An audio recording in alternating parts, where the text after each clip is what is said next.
What's up, guys? So, starting on Amazon can feel like standing at the base of a massive mountain. Feel overwhelming and challenging. But don't worry, because in this video, I'm going to share with you 5 essential steps that'll give you a clear roadmap to help you navigate the climb and follow the path that many successful sellers have done before us.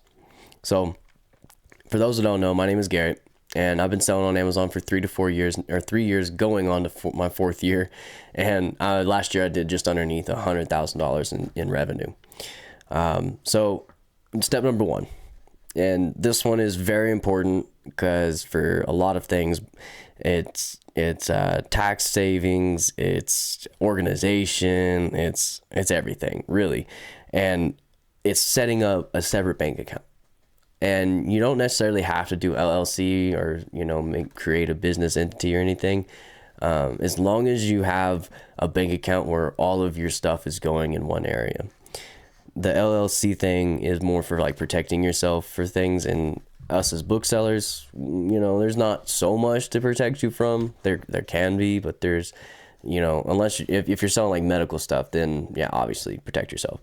Get an LLC set up. But for us booksellers, just start a separate bank account and keep your expenses separate.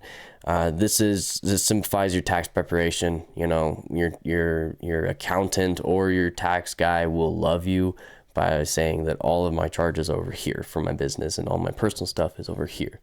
And it can keep things separated, and that keeps things organized. Organization is key in starting this, because you're at the beginning, it's going to be like so much that you have to learn. And if you can organize it even just a little bit, it'll take you a long ways.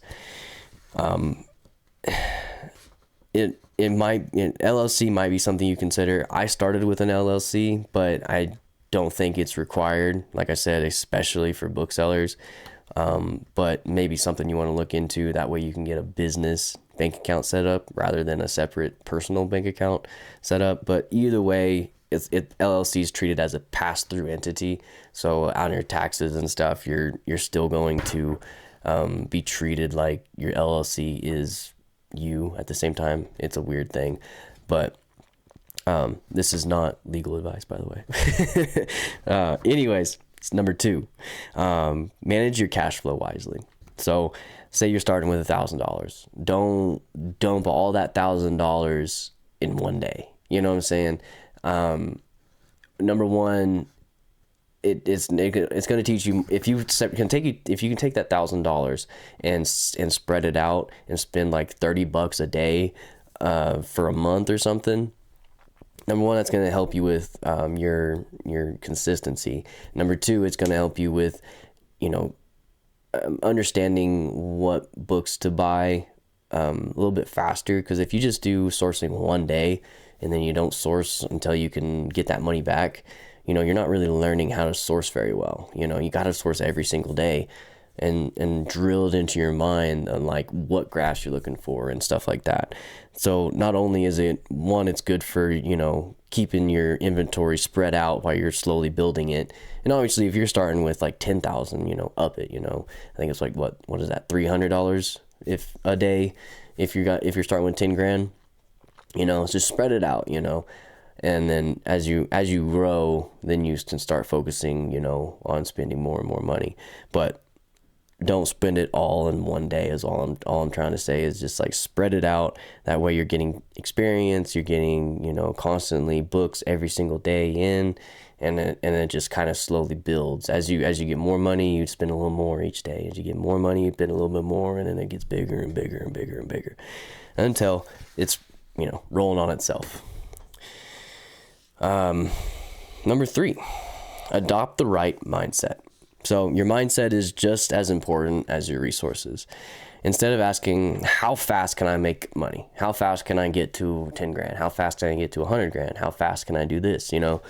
Ask yourself, how long can I do this for?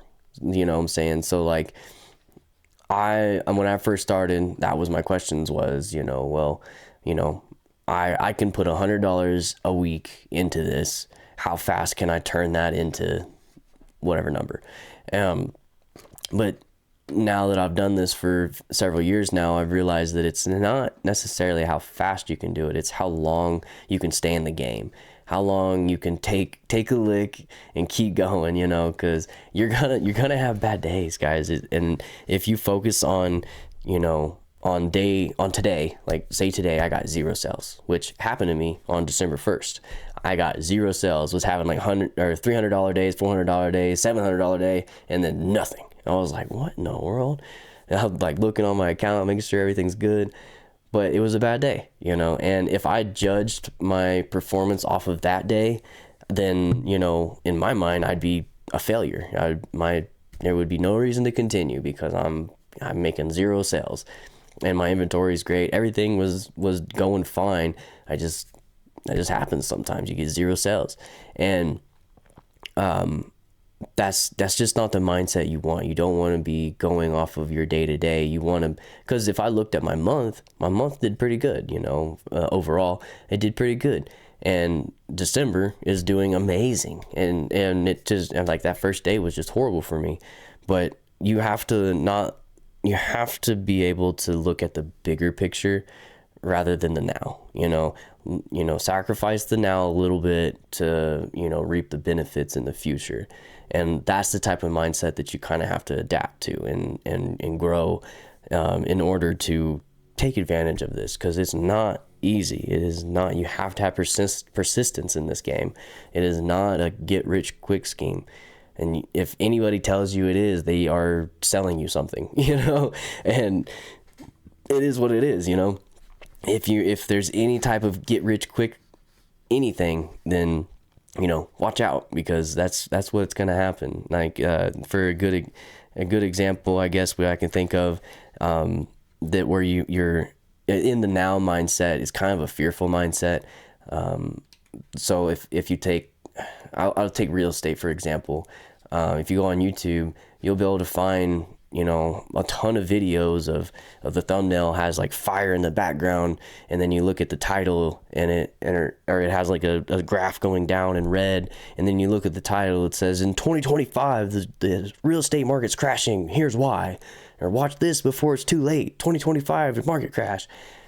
They don't know that, you know. They might be right, they could be right, but, you know, they don't know. And in the now, if you watch that and you make a decision off of their video to say, okay, I'm not going to invest in real estate because so-and-so said it's going to crash in 2025, and then the opposite happens and you're like, what the heck, why didn't I invest? It's because you're thinking of the now and not the future. So have a marathon mindset, not a sprint. So number 4, track your progress. You cannot grow if you're not tracking it. And I didn't have this really down at the beginning. If you can have this down at the very beginning, you'll grow so much faster. If you can track all of your purchases, all your sales, all your losses, everything, then the first year is going to suck, you know, it always sucks. But the second year is going to be 10 times easier because you know it sold. You can look back on the books that you've already sold and be like, all right, okay, this sold. Okay, this didn't sell. Don't buy that one. This one sold, you know, look for this one, track that one, try to find more of that one. You know, tracking your progress is huge. Use a spreadsheet, you know, document what you're buying. Whenever you buy it, throw it on that spreadsheet. One of the tools I use is SellerAmp. They have a button where you just click it and it'll auto-populate into a Google spreadsheet. And I do that every single time I buy a book. I auto-populate it in there, and then once I sell it, I'll go back in there and then I'll fill out what I sold it for. And I do that every single sale, every single purchase. And now I know, like, I may not be doing great now, but I know that I'm going to be doing better next year. Even if I'm not doing great then, I'll still be doing better than what I am now. And that's growth, you know, just slowly but surely stepping towards that goal. But yeah, track your progress. The more organized you are, the easier it will be to scale your business. And then 5, last but not least, probably one of the biggest ones is join communities. I was watching YouTube videos at the beginning, but I wasn't really like joining communities and stuff, staying kind of quiet, under the radar type of thing, for the first 2 years. for a year or two. And, you know, it can be challenging if you're doing it alone. And, you know, joining communities, it really helps you with like little tiny tips, little tricks, things to watch out for, books to stay away from. That was huge for me a little while ago. Victor posted a book that I had literally bought that day, and he was like, hey, this is watch out, this is an IP complaint book. And I was like, woof, got on there, canceled the order, was good to go, you know. But I wouldn't have been able to know that if I didn't follow the Facebook group, Amazon Booksellers Seasonal Arbitrage. And that one alone really helps you kind of see like what the struggles are for booksellers, what to look out for. And he's even posting books on there to look for the next season or the upcoming season and stuff. So another Facebook group is the Bookmine group. I don't know, I'm not sure if you can follow that one if you're not a Bookmine member, but you can follow the YouTube channel Bookmine, and that's a community in itself right there, and it's completely free. I know that one's free, and it will just they go into everything about book selling, and then you can go down in the comments if you got a question, and people, you know, ask a question in there, and then like 5 people will answer it for you. You know, it's that right there alone is huge. And then on top of that, another community tip would be coaching programs. I know that Victor and Joji have a coaching option for their Bookmine. If you want to do that, it's the premium subscription.